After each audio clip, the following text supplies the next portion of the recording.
Coronavirus tak bisa masuk Indonesia. Ditulis oleh Alifur Rahman di seaworld.com. Halo, assalamualaikum. Jumpa dengan suara Arkana di Jurnal Update. Banyak negara dikabarkan terjangkit coronavirus. Virus yang belakangan ini mengguncang dunia. Tersebar di belasan negara dan Cina menjadi negara paling banyak terjangkit. Lebih dari 1.000 orang terinfeksi dan harus dirawat intensif. Sekitar 40 orang dinyatakan meninggal dunia karena virus tersebut. Penyakit ini cukup meresahkan. Dokter yang menangani pasien corona sampai harus memakai pakaian full cover seperti hendak menjinakkan bom atau mungkin lebih mirip tim antariksa. Untungnya, Cina negara maju. Pemerintah langsung membangun rumah sakit khusus untuk menangani pasien terjangkit corona. Pembangunan lebih dari 1.000 kamar. Rumah sakit tersebut ditargetkan dapat selesai hanya dalam hitungan hari, seminggu. Dan kabar baiknya, Cina sudah mulai bisa mengatasi virus tersebut. Sudah ada pasien yang berhasil sembuh dan pulang setelah mendapatkan perawatan intensif. Artinya virus ini sudah ada obatnya. Saya nggak kebayang kalau Indonesia mendapatkan musibah seperti Cina. Jangankan mau membangun dalam hitungan hari, bahkan pembebasan lahan pun pasti berlangsung berbulan-bulan. Ada saja masalahnya. Mulai dari pemilik lahan yang tak mau menjual, sampai oknum pejabat calo yang bermain harga meski pemerintah sudah memerintahkan ganti untung, maksudnya membeli dengan harga mahal untuk setiap lahan yang dibeli oleh para pemerintah.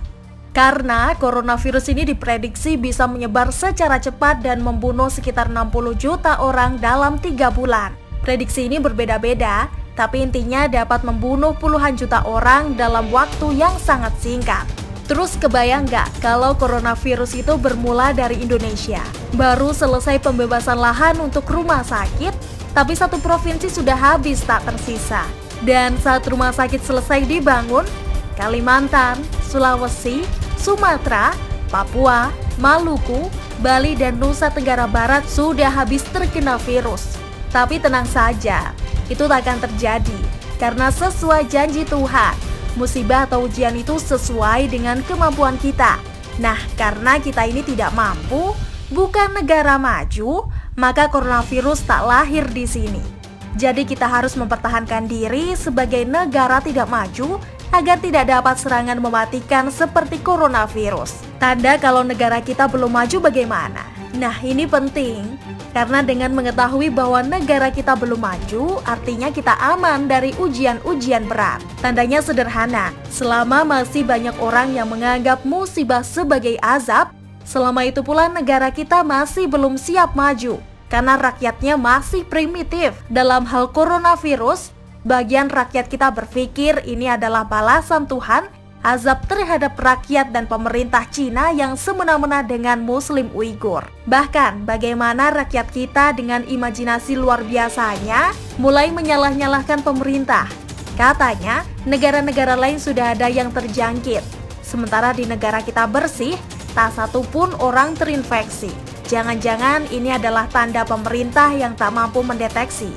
Padahal yang masih dinyatakan bersih itu bukan cuma Indonesia, ada banyak negara. Lebih banyak yang bersih dibandingkan yang terjangkit. Tapi yang resah dan curiga atau bahkan kecewa terhadap pemerintahnya karena belum mengumumkan warga yang terserang virus corona, ya cuma Indonesia. Ini kan kayak perempuan yang sudah menikah, lalu periksa kehamilan ke dokter kandungan.